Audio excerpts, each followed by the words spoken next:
Le titre de notre message, c'est la duplicité de cœur. La duplicité de cœur.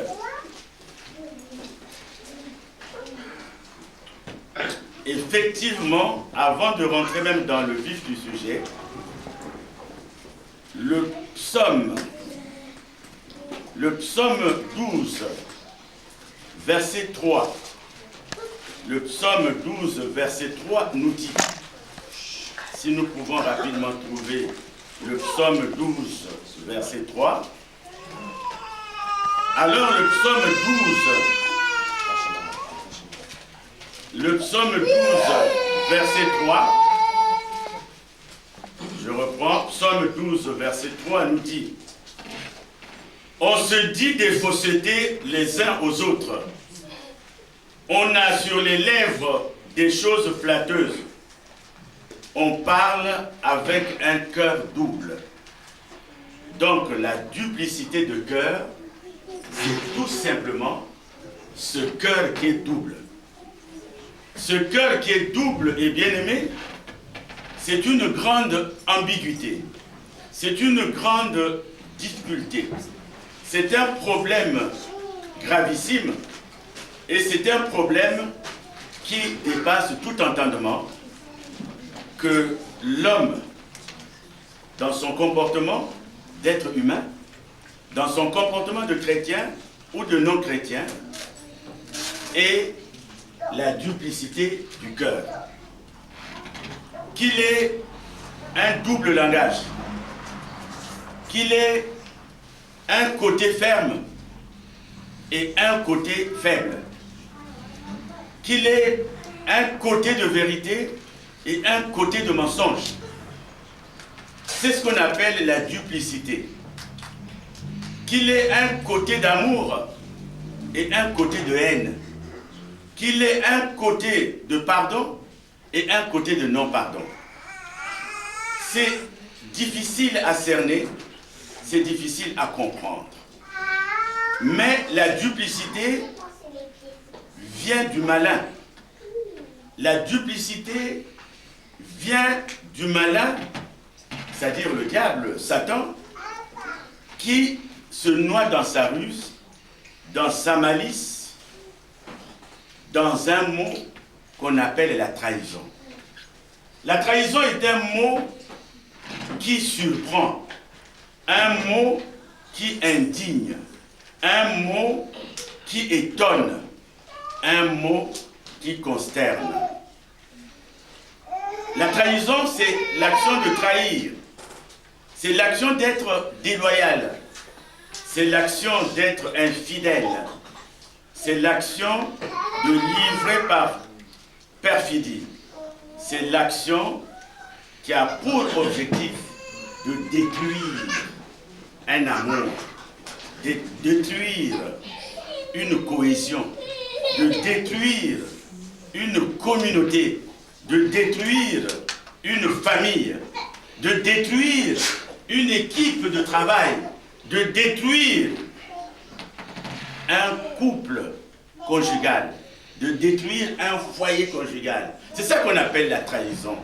Et la trahison va plus loin, car la trahison suscite des scandales, elle suscite des querelles, elle suscite des divisions. L'évangéliste qui venait de faire la modération nous a dit qu'il y avait des divisions. Donc c'est la trahison qui suscite des divisions, qui suscite des haines, qui suscite donc des colères, qui suscite,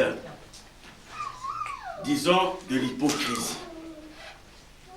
C'est tout cela. Tu regardes ton frère, tu souris, tu es à côté de lui, tu es content, mais en réalité, tu le hais au fond de toi-même. Et les guerres fratricides, les guerres entre frères, les guerres dans une famille, les guerres dans un couple, viennent de ce mot très fort qu'on appelle la trahison. Alors si vous prenez cette référence, Matthieu 18, verset 7, la Bible dit « Malheur au monde à cause des scandales ». Car il est nécessaire qu'il arrive des scandales. mais malheur à l'homme par qui le scandale arrive.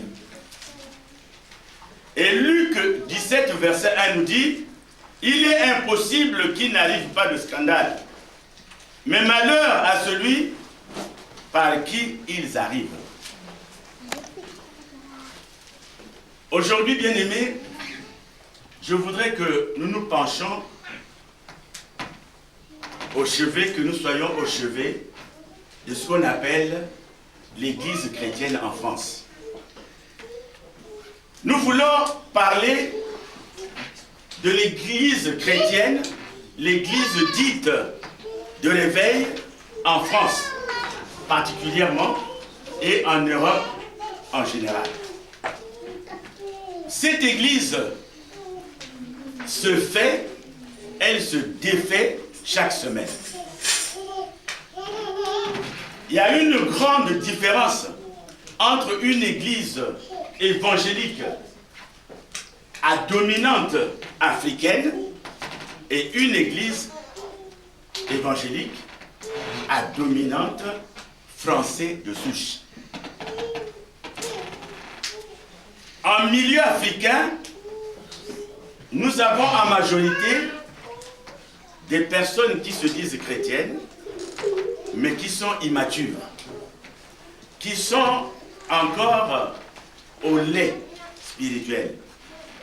Si bien que ces personnes sont fragiles, ces personnes ne sont pas mûres, et il suffit d'un rien, il suffit d'un bon discours que ces personnes abandonnent leur assemblée pour une autre assemblée. C'est ainsi que, pour des gens qui auront fait 10 ans en France, ils auront vécu au moins dans 20 assemblées. C'est-à-dire, c'est tout simplement un comportement qui est dû à l'Africain lui-même. Parce que l'Africain lui-même, quand vous regardez nos États, l'Africain lui-même aime ce qu'on appelle vulgairement les coups d'État. L'Africain aime les coups d'État. Voyez un peu les États africains. Il est rarissime de voir un président élu démocratiquement. En tout cas, le peuple qui lui laisse le temps de travailler démocratiquement. Et quand il arrive à la fin de son mandat, qu'il soit remplacé par un autre ou qu'il soit réélu. Alors nous assistons à des coups d'État. Et comme nous n'avons pas d'État africain en France, alors l'envie de faire un coup d'État nous conduit à l'Église. C'est-à-dire c'est un transfert. C'est un transfert de cette envie. C'est un transfert de ce manque. C'est un transfert de ce besoin. Et parfois on dit, mais ce sont toujours les mêmes. Il faut les changer. Parce que dans notre tête, l'Africain, c'est l'homme qui aime faire les coups d'État. Et vous voyez, dans nos villages même, les plus grands problèmes qui sont traités auprès des chefs de quartier, c'est des problèmes de trahison. Un tel a pris ma femme, un tel est allé faire ceci, un tel est allé faire cela. Donc c'est au fait de notre nature. Et comme on trouve un terrain qui est favorable, un terrain qui est favorable tout simplement, parce que nous manquons de maturité spirituelle. Aujourd'hui, quand quelqu'un quitte une église, il a des arguments. Et il ne le fait pas clandestinement. Il n'a pas besoin de se cacher, mais il va voir les dirigeants. Il leur dit pour telle raison, je quitte l'église. Mais vous verrez que nos chrétiens africains sont devenus des vagabonds. C'est-à-dire, nous faisons du vagabondage. Nous préparons des coups d'État à tout moment. Parce qu'il est normal que les choses puissent bouger. Il est normal qu'il y ait changement. Et dès qu'il y a changement, vous voyez, les gens accourent vers le changement sans même en référer à leur berger. Et si le berger s'interpose, la question qui revient, pourquoi ce harcèlement? Je suis dans le libre choix. Je suis dans... Mais nous oublions bien aimé que quand tu es dans une église, l'Éternel Dieu te confie au berger de l'église qui garantit ta vie spirituelle, qui doit te suivre si tu as des petits bobos, qui doit être à tes côtés dans les jours de joie et dans les jours de malheur. Pendant que tu te poses des questions, il doit être là. Mais le plus souvent, nous, Africains, comme nous avons une mémoire très courte. Un Africain a toujours une mémoire courte. Vous pouvez prendre quelqu'un, bébé, vous l'élever. Vous pouvez prendre quelqu'un dans un état dans lequel il était. Il oublie complètement tout ce que vous avez fait pour lui.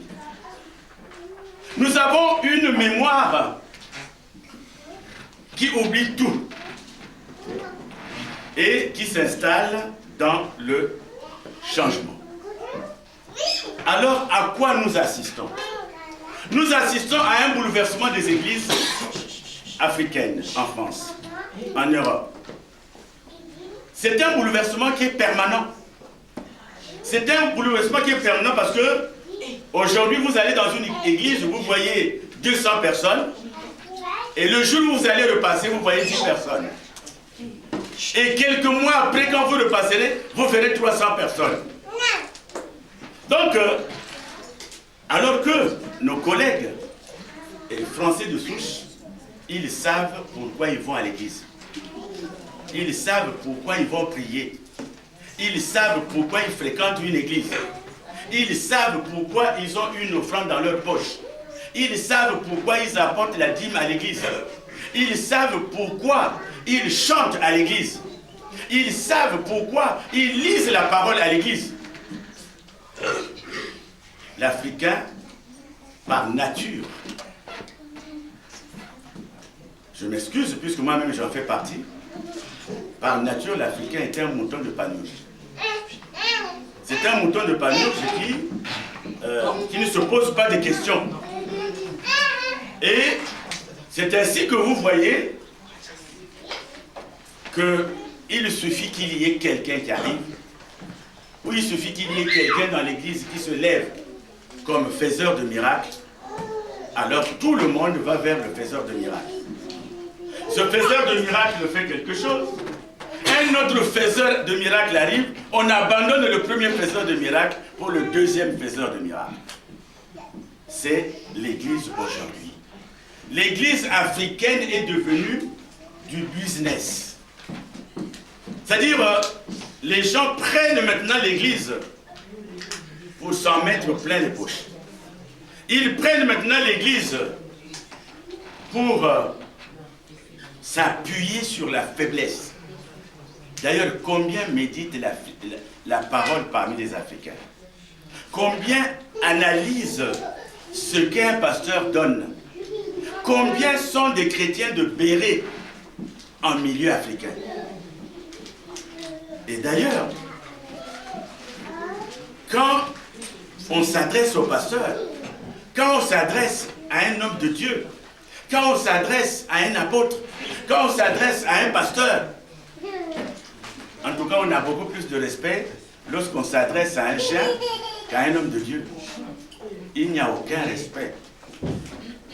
Il n'y a aucun respect.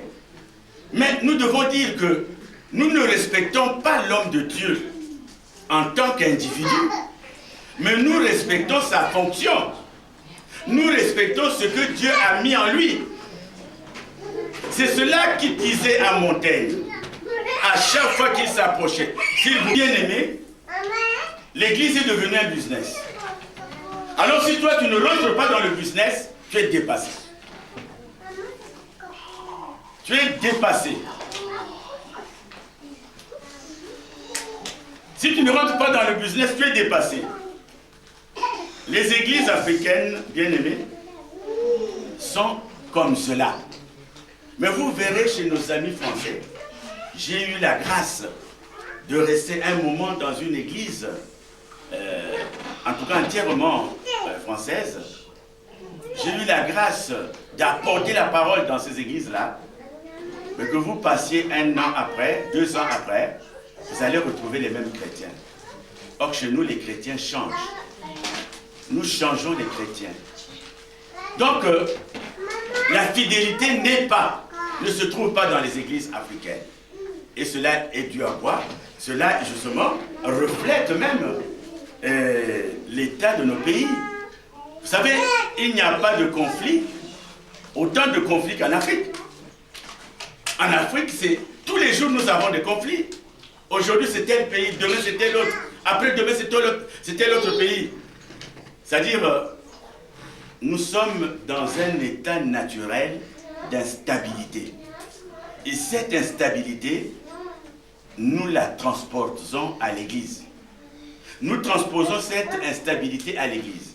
Si bien que lorsqu'une église fait une semaine dans le calme, alors il faut qu'on suscite des problèmes. Il faut qu'on suscite des problèmes. Parce que nous ne savons pas pourquoi nous allons à l'église. Parce que le jour où nous allons comprendre pourquoi je vais prier, pourquoi j'abandonne ma maison pour aller dans la maison de Dieu, l'église africaine sera stable. Et nos frères en Afrique l'ont compris. Vous savez, j'étais très étonné. En Afrique, c'est rare qu'on fasse l'évangélisation. Ils en font, mais rarement. Pourquoi?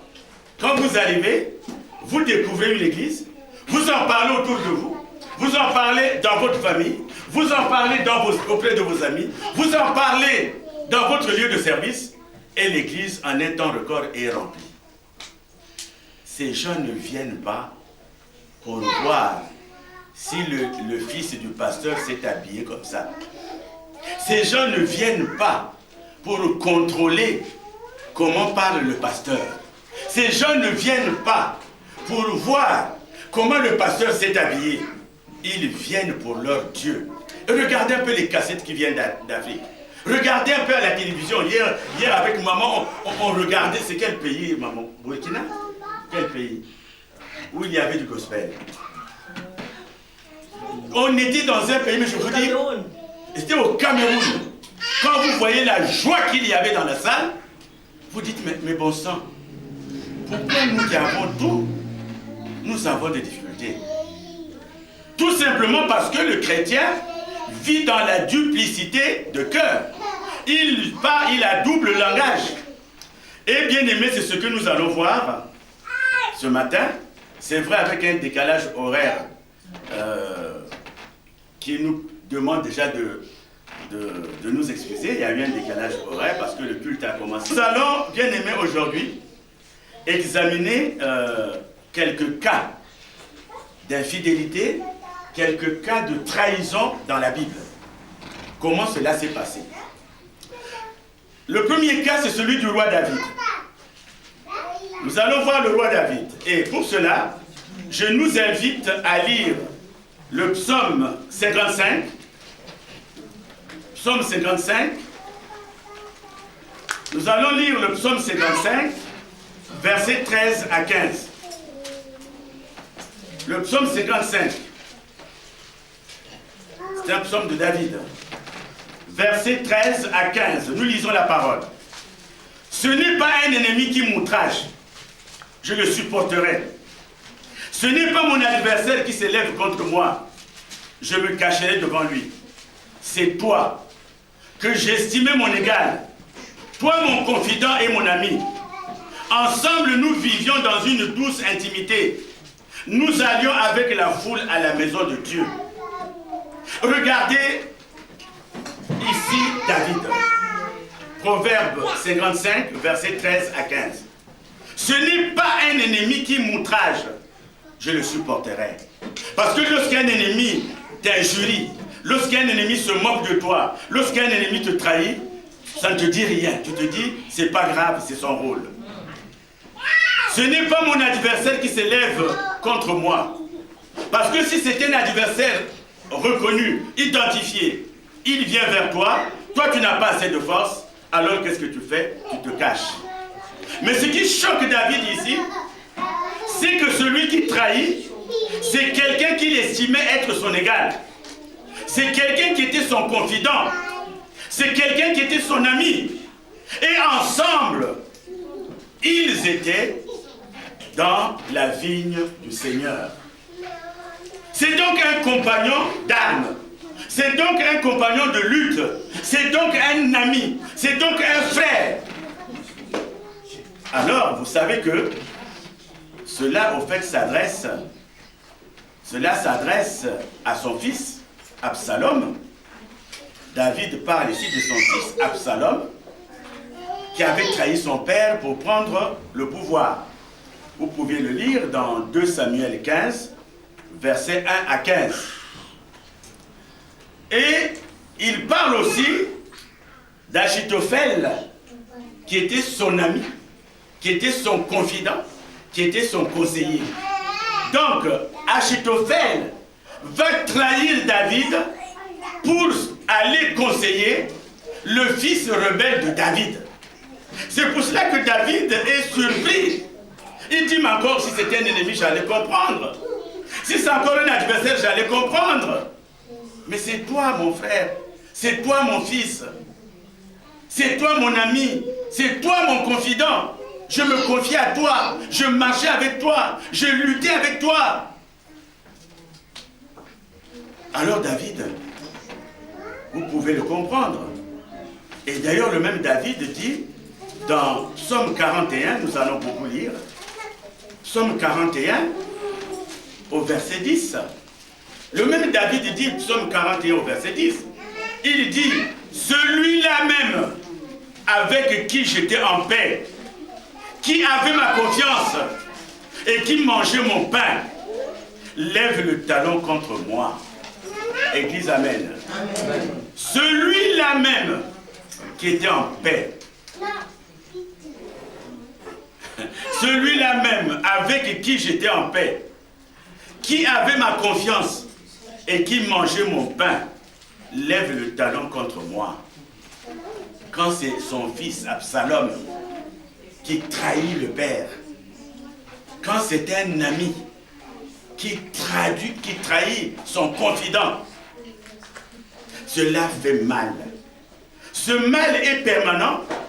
C'est même lorsque, dans un foyer, vous vous êtes juré fidélité. Dans un couple, vous vous êtes juré fidélité. Vous vous êtes fait une certaine confiance.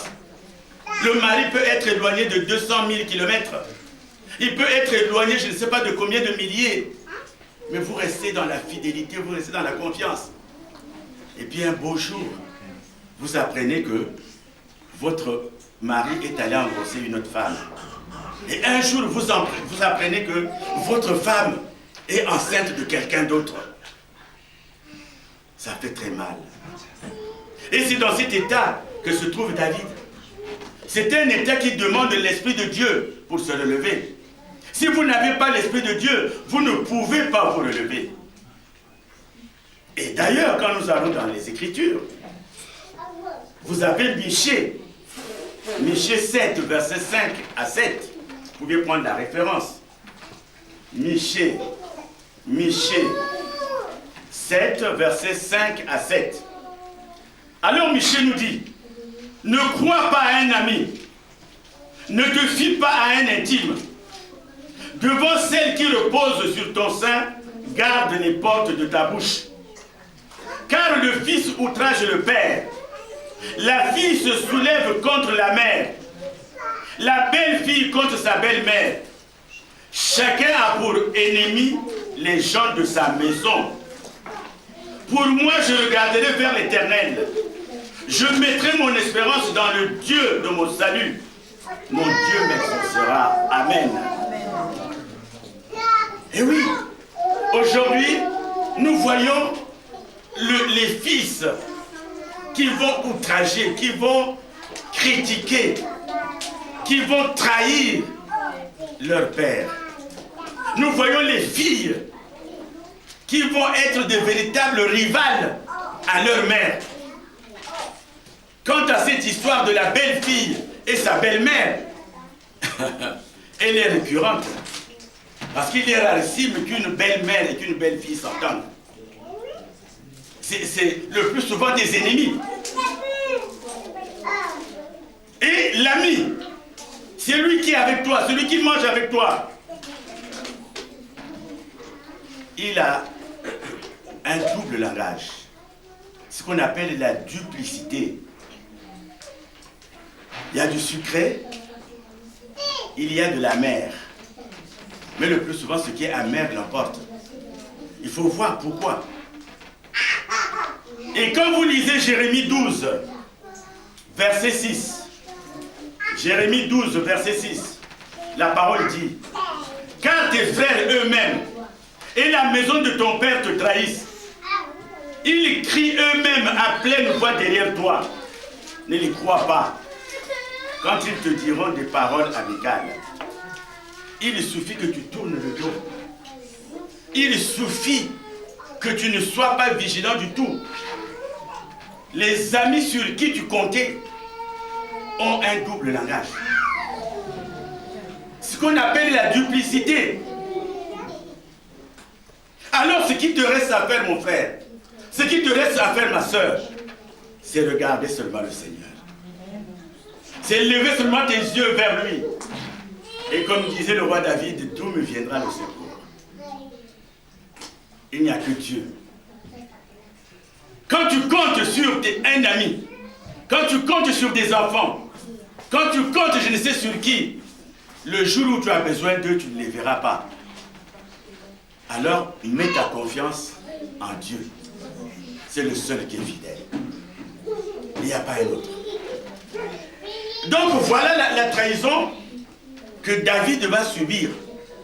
Et David s'en sort parce que David reste ferme à la parole. Car son ami l'a trahi. Car son fils cherche sa mort. C'est la duplicité. On a toujours un cœur à double face. On a toujours un cœur qui est malléable.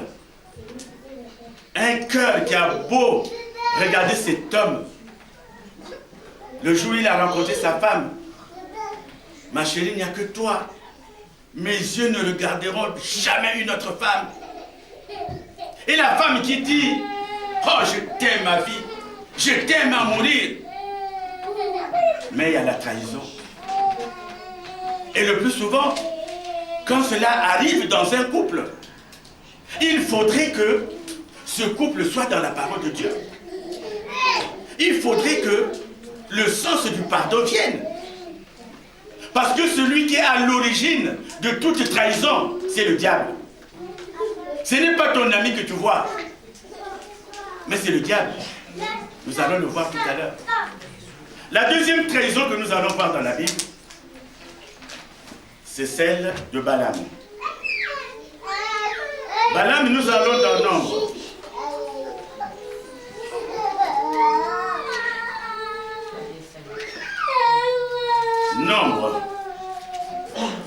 Nombre. Nombre, quand vous allez au début de la Bible, vous dépassez Exode, vous dépassez Lévitique et vous arrivez, je crois, à Nombre. À la trahison de Balaam. Nombre, chapitre 22. En principe, l'histoire de Balaam se trouve dans le chapitre 22, 23 et 24. Donc vous aurez le temps de lire tous ces trois chapitres-là, 22, 23, 24. Alors Balaam est un serviteur de Dieu. Balaam est un ministre de Dieu. Balaam fait partie du peuple israélite. Alors nous allons lire le Nombre 22, du verset 1 au verset 7. Les enfants d'Israël partirent et ils campèrent dans les plaines de Moab, au-delà du Jourdain, vis-à-vis de Jéricho. Balak, fils de Tsippor, vit tout ce qu'Israël avait fait aux Amoréens. Et Moab fut très effrayé en face d'un peuple aussi nombreux. Il fut saisi de terreur en face des enfants d'Israël. Moab dit aux anciens de mendiants, cette multitude va dévorer tous ceux qui nous entourent, comme le bœuf broute la verdure des champs. Balak, fils de Tsippor, était alors roi de Moab. Il envoyait des messagers auprès de Balaam, fils de Beor, à Pitor, sur le fleuve, dans le pays des fils de son peuple, afin de l'appeler et de lui dire, voici, un peuple est sorti d'Égypte, il couvre la surface de la terre et il habite vis-à-vis de moi. Verset 6. Viens, je te prie, maudis ce peuple, car il est plus puissant que moi. Peut-être ainsi pourrais-je le battre et le chasserai du pays. Car je sais que celui que tu bénis est béni, et que celui que tu maudis est maudit. Les anciens de Moab et les anciens de Madian partirent, ayant avec eux des présents pour le devin. Ils arrivèrent auprès de Balaam et lui rapportèrent les paroles de Balak. Alléluia. Alors, cette histoire que vous pourriez lire, hein, elle est très émouvante. Donc, Balaam est un serviteur. Il est serviteur de l'Éternel. Et quand vous allez lire l'histoire, vous verrez que le peuple d'Israël sort de l'Égypte. Et il se dirige vers la terre promise. Là où coule le lait et le miel. Mais ils vont arriver dans le territoire de Moab, où ils doivent camper avant, c'est-à-dire pour reprendre quelques forces, avant de reprendre leur chemin. Le territoire de Moab a un roi, Balak. Dès que Balak a vu le peuple d'Israël qui campait dans les plaines, il s'est dit, ah là là là là là. Il s'agit de ce peuple-là. C'est le même qui a terrassé tout le monde. C'est le même qui a noyé toutes les armées de Pharaon. C'est par ce peuple-là, avec un seul bâton, la mer s'est fendue en deux. Et il arrive chez nous. Ah, il faut qu'on le maudisse. Alors, il va s'adresser à un prophète, du coin, à un prophète qui est là, qui s'appelle Balaam. Vous allez voir quand vous allez lire l'histoire, que Balaam va s'y rendre, mais avant d'y aller, il y a des étapes. Au début, Balaam, qu'on vient solliciter parce qu'à côté, à quoi? Il y a des cadeaux, il y a des présents. C'est ce qui nous tue aujourd'hui. C'est ce qui nous tue aujourd'hui. L'évangile d'aujourd'hui, c'est l'évangile qui est devenu business. Voir un pasteur qui s'adonne à la parole, c'est devenu rarissime. C'est-à-dire l'église est devenue aujourd'hui un magasin que vous ouvrez pour avoir de l'argent. D'ailleurs, si Jésus descendait aujourd'hui et posait la question à nous qui sommes là, il y aura peut-être 3 ou 4 qui seront sauvés. S'il fallait donner des offrandes, s'il fallait donner des dîmes. Il y a des églises où tu ne participes jamais aux dîmes. On ne peut jamais te confier une responsabilité. Il y a des églises où tu injuries régulièrement le pasteur. Il ne pourra jamais te faire confiance. Mais nous, à Sens, nous avons cette grâce. Il n'y a que Dieu qui sait. Même moi-même, j'ai des défaillances. Aujourd'hui, quand il faut avoir des soucis, l'église, c'est la chose à laquelle on pense en dernier. C'est ainsi que vous verrez des gens, vous verrez des responsables, vous verrez des personnes qui sont là et qui restent, qui demeurent dans une infidélité. L'église a changé. C'est-à-dire la parole, l'évangéliste qui disait là, tout à l'heure il disait, nous ne voulons pas entendre des histoires, nous voulons entendre ainsi dit l'Éternel. Mais mon frère, ainsi dit l'Éternel est devenu rarissime. Parce que maintenant l'évangile que nous prêchons, c'est l'évangile du ventre. Et c'est cet évangile-là qui attire les gens. Lorsque vous allez dans une église, Le pasteur se lève. Il dit, Dieu est en train de me dire, il y a une femme qui a les maux de ventre. Vous allez voir 20 femmes qui vont arriver. Le mal de ventre, c'est la maladie des femmes. Toutes les mamans souffrent des maux de ventre. Surtout lorsque la période cruciale arrive. Il suffit qu'un pasteur vienne et vous dise, je vois ici un frère, ça fait des mois qu'il cherche du travail. Alors s'il peut avancer, vous allez avoir au moins 20 qui vont avancer. Et même, l'évangile aujourd'hui permet même de donner des rendez-vous à des gens que vous ne connaissez pas. Les pasteurs aujourd'hui donnent des cartes de visite. C'est comme un enfant. Il est bien nourri par ses parents. Sa mère s'en occupe. Son père s'en occupe. Mais il préfère ce qui vient d'ailleurs. À cet enfant, quand vous donnez à manger, il fait semblant de manger. Et quand il va voir son collègue, là-bas, c'est comme s'il n'a jamais mangé.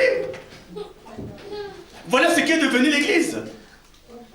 Donc, papa évangéliste, quand tu parles de ainsi dit l'Éternel, cet évangile-là n'existe plus dans les églises évangélistes.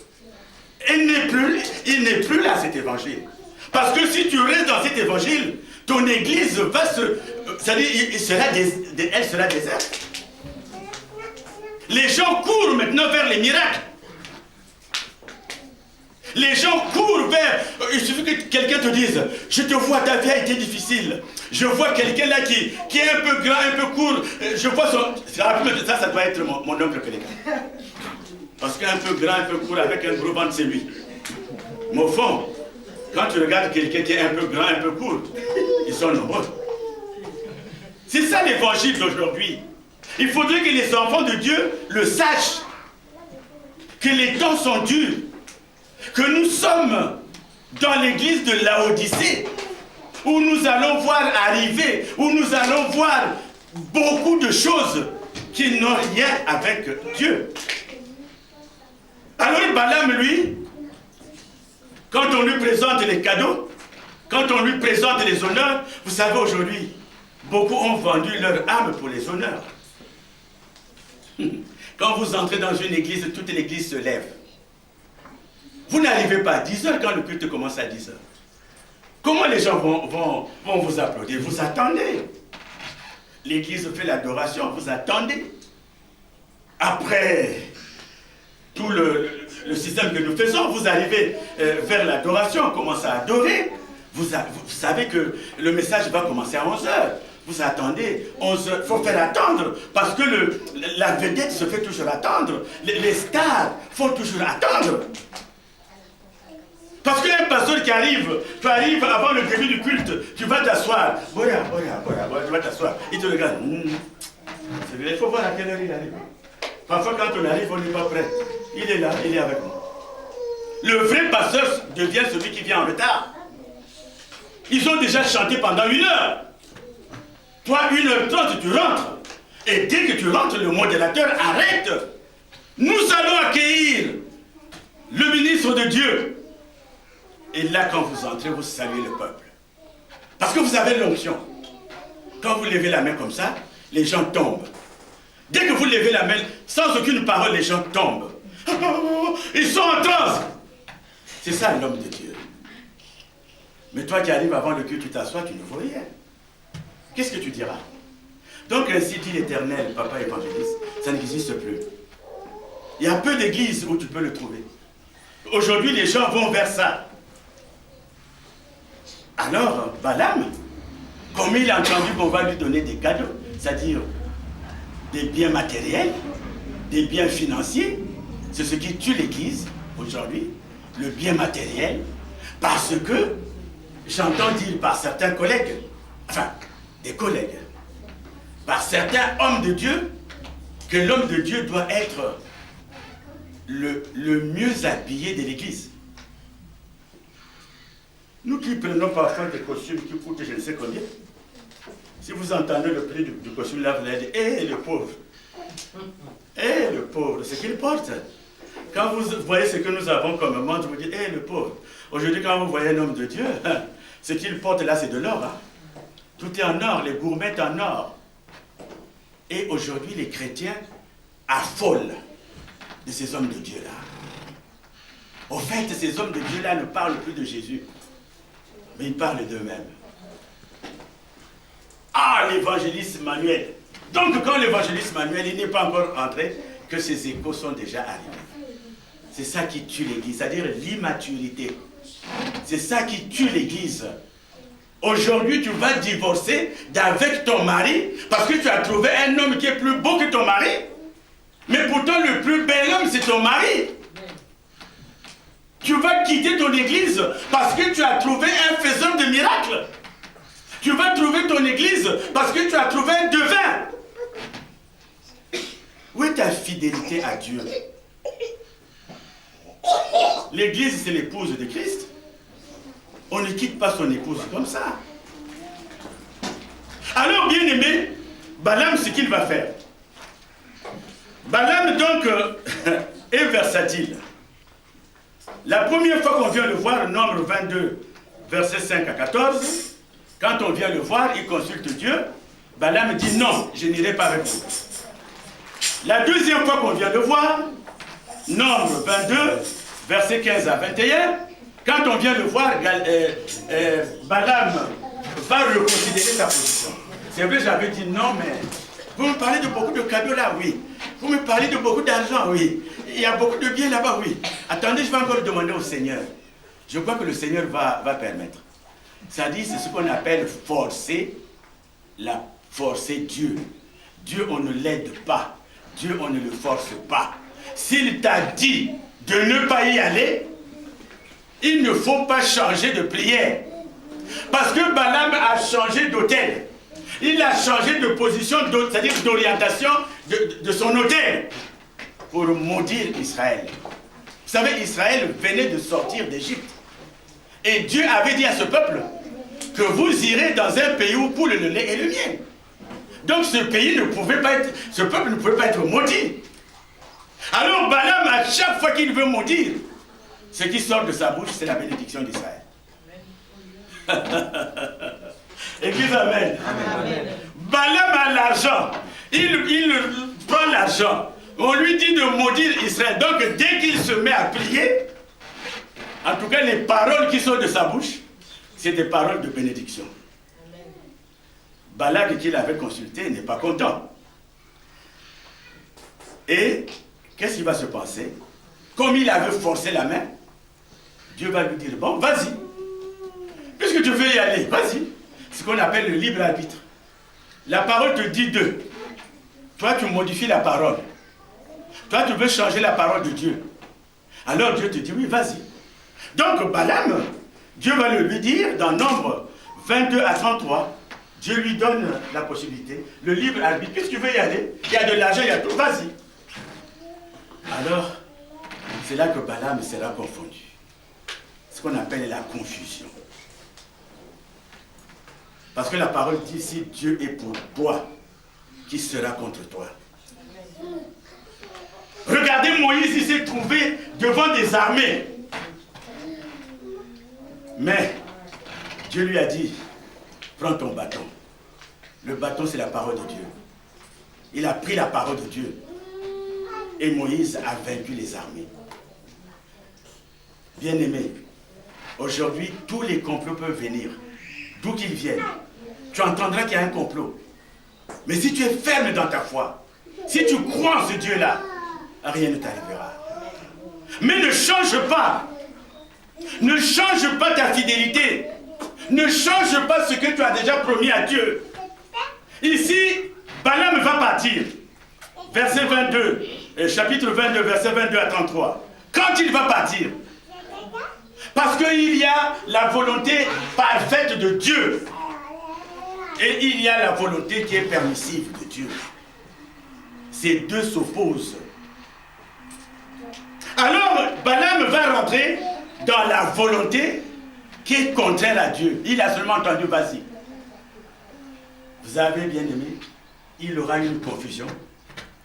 Parce que Dieu va lui parler à travers une ânesse.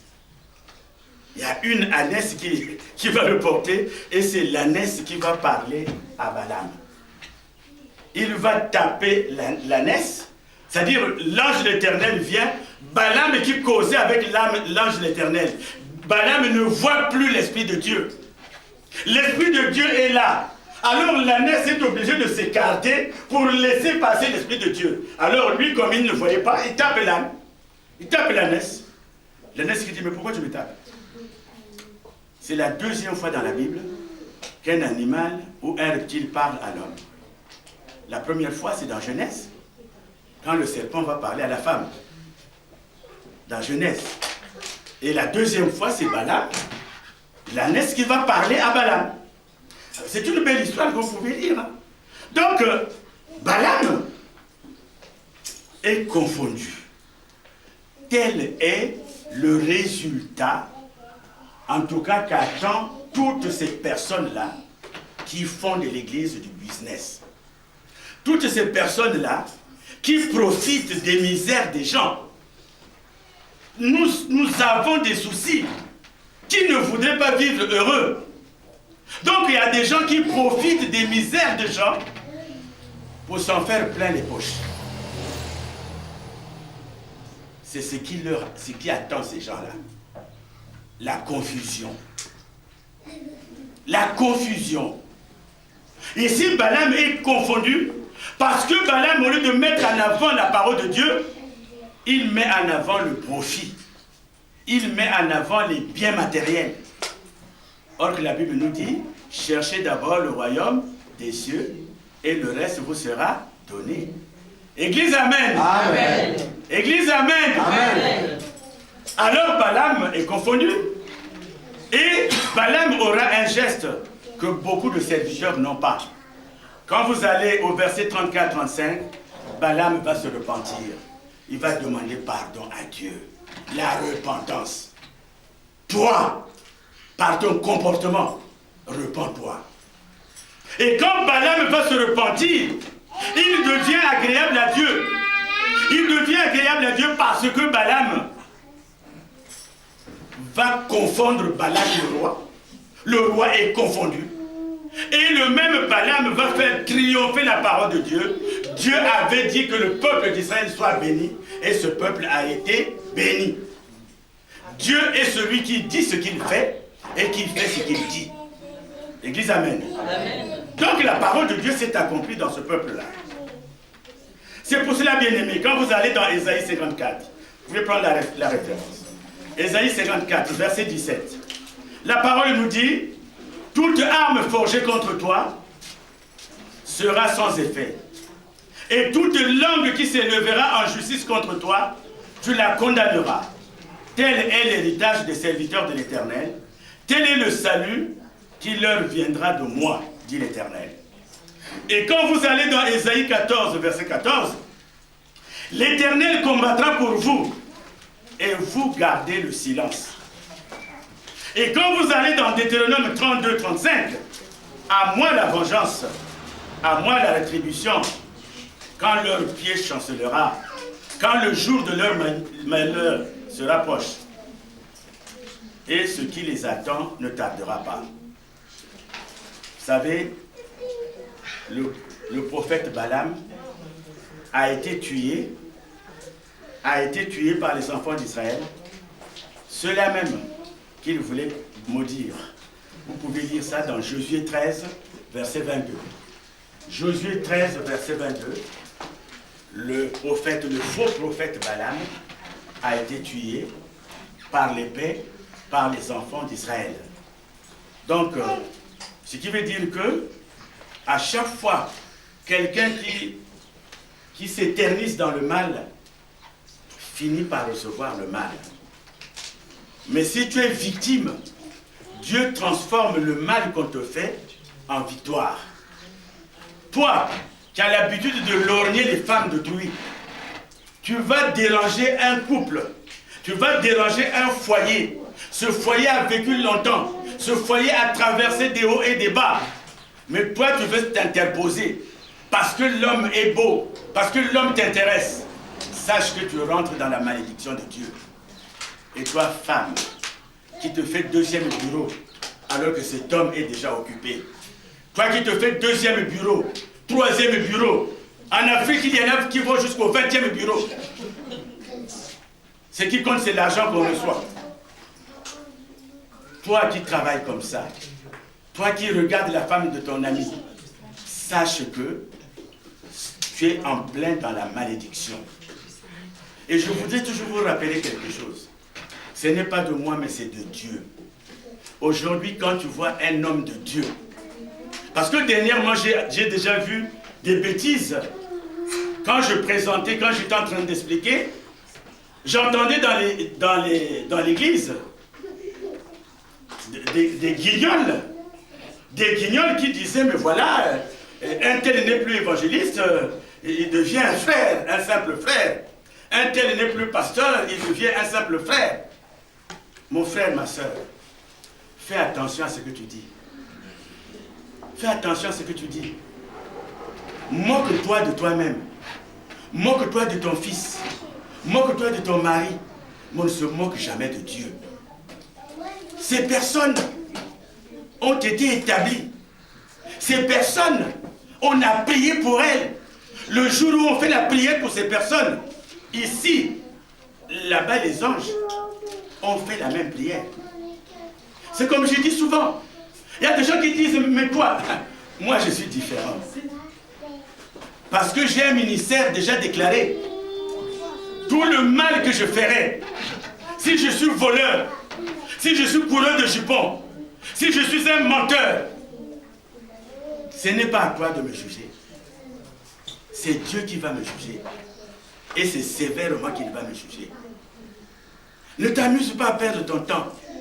À chaque fois que tu es assis, à chaque fois que tu es quelque part, oh voilà, notre pasteur, et voilà, nous l'église, notre pasteur. Mais si tu vois que notre pasteur n'est plus bon, quitte l'église, va dans une autre église.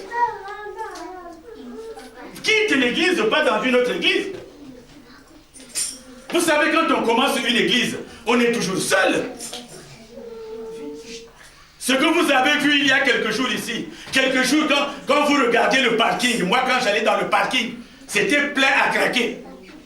Il n'y avait même plus de place pour se garer. Mais où sont-ils? Ils ont disparu.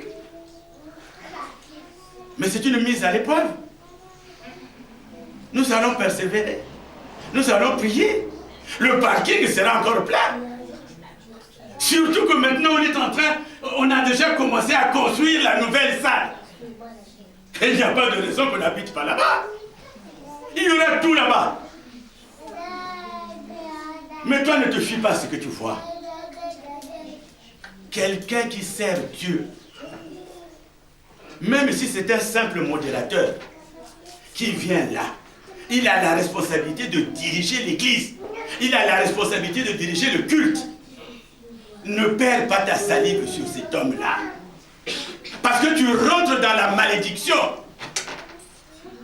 Le berger de l'église dit, je vous présente l'évangéliste Manuel. Qui es-tu, toi, pour l'appeler ton frère? Qui es toi pour lui enlever le grade d'évangéliste? Qui es-tu? Oh, le pasteur a dit, oui, mais le pasteur t'a dit d'amener ta dîme, mais tu l'as déjà amené. Tu ne t'occupes que des bêtises. Tu ne t'occupes que des bilévisés. Mais les vraies choses de Dieu, tu ne les mets jamais en pratique. Hey, mais on avait prié pour eux. En fait, ce n'était pas vrai, ils sont pas de... Vraiment, c'est pour cela que nous avons 10 ans. Mais pendant 10 ans, nous sommes encore des bébés spirituels. L'église n'avance pas. Là, regardez, il suffisait d'un petit truc de rien du tout. Il y a des gens aujourd'hui qui vont prier dans des maisons alors qu'on a une belle maison ici. On a une belle église. Et là-bas, tu dis, ah oui, l'esprit n'est pas là. C'est pour ça qu'on ne grandisse pas. On ne peut pas grandir comme ça. Tu t'occupes seulement de chaque erreur. Quand le pasteur met la main en poche, tu as déjà des histoires. Pourquoi il a mis la main en poche? Oh, pourquoi il a mis... Oh, mais il doit avoir un fétiche. Or, quand il sort, la poche n'a rien. Toi, tu voyais un fétiche. Vous voyez? Toi, tu voyais le fétiche parce qu'il avait mis la main en poche. Mais quand il sort, il n'y a rien. Et toi, quand tu as vu la main en poche, ça devient une histoire. Surtout que nous avons un endroit favori à Sens, le marché.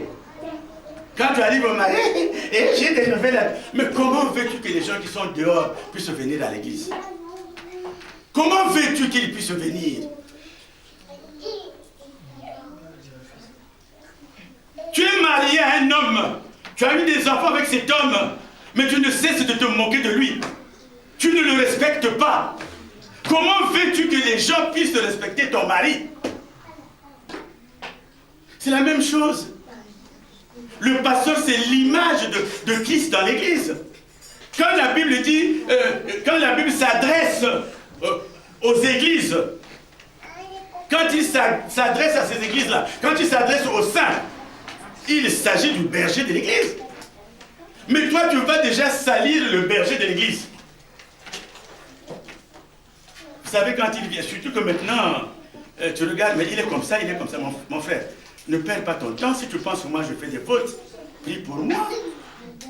Si tu penses que vraiment je ne suis pas la parole selon toi, mets-toi à genoux. Prends des jeûnes et prières. Jeûne pour moi. Parce que si Satan veut te toucher, il peut me toucher aussi. Alors, bien-aimés, faisons attention.